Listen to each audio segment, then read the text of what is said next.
She was just a child or maybe a teenager, was hard to tell with her species, but her bones showed too clearly under her pale blue skin, her eyes wide and glassy with exhaustion and cold. As she stumbled along the forgotten roads of a backwater human colony, her thin clothes soaked through from the acid drizzle that passed for rain on this part of the planet, her feet bare, her breathing shallow.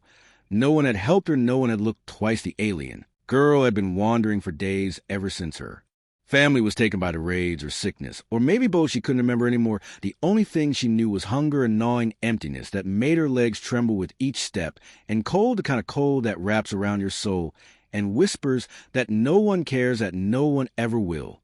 The house was old, not abandoned, but quiet, nestled on the edge of the forest, where the lights of the settlement didn't quite reach. A single light glowed from within, warm and yellow and alive, and it drew her like a dying flame draws a moth. She reached the porch, stumbled once, twice, and then fell, her frail body hitting the old wooden boards with a soft thud.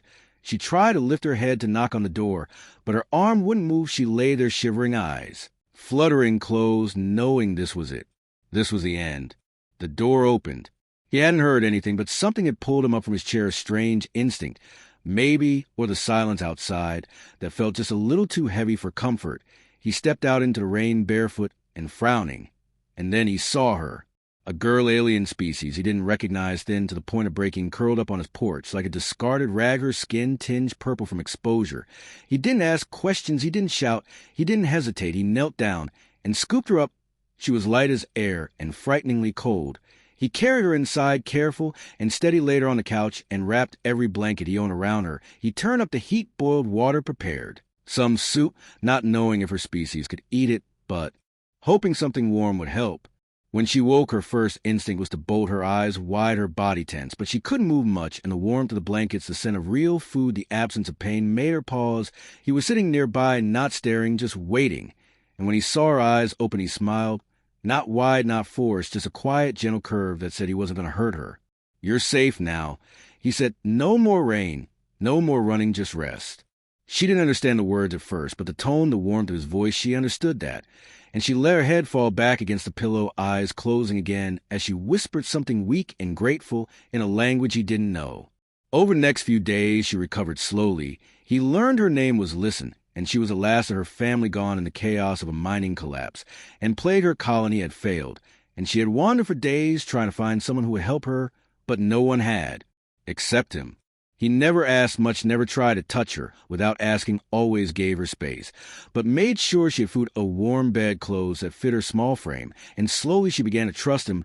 She started helping around the house in small ways, folding blankets, washing dishes with her long, delicate fingers, fixing the old heating unit with skills she barely remembered learning. The day she laughed for the first time, it startled him, both a strange chirping sound that made him grin, and her clap her hands over her mouth, embarrassed. He told her it was a beautiful sound, and she believed him because he had never lied. As the weeks passed, she grew stronger, her eyes brighter, her step steadier. But she never forgot the night she collapsed on his doorstep, or the way he had saved her with no reason to do so, no reward, just simple human kindness, something she had been taught to fear, but now held as precious. Others in the nearby town began to whisper about the human man who kept an alien girl in his home. Some were suspicious, others merely curious, but he ignored them all. And so, did she? Their world was warm and small and safe, and that was enough. One day, she asked him, why did you take me? And when no one else would, why didn't you just close the door?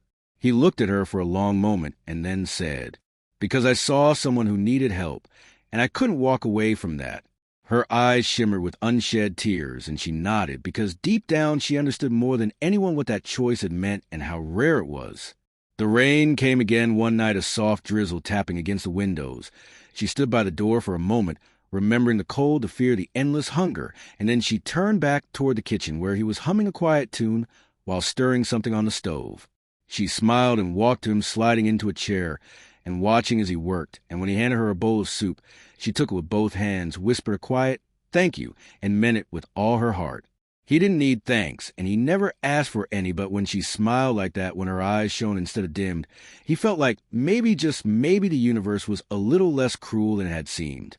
And so they stayed together, a human and an alien, a strange, quiet bond formed not from blood or duty, but from something deeper, the simple decision to care when no one else would. And in that small house on the edge of the forest, a little light kept burning even in the coldest nights.